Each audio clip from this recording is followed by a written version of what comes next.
scientists, welcome to the Mad Science Lab. We are so glad you're here. Now, we've got a really special show for you this year. It's called The Case for Santa Claus. So what we did, we wondered if Santa Claus is real. We think he is. If Santa Claus is real, we know he is.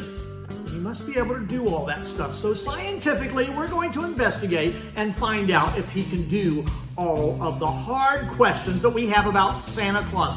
I've got Christmas presents. I've got other things over here so that we can unpack them and see. Take a look. Go. 1, 2, 3. Red. There we go. There we go. Ah!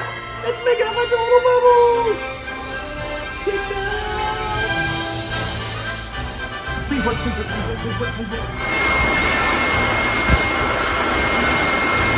If you're ready, let's go. 1, 2, 3. Let it snow.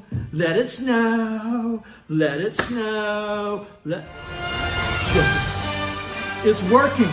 Okay? 1, 2, 3. Christmas magic.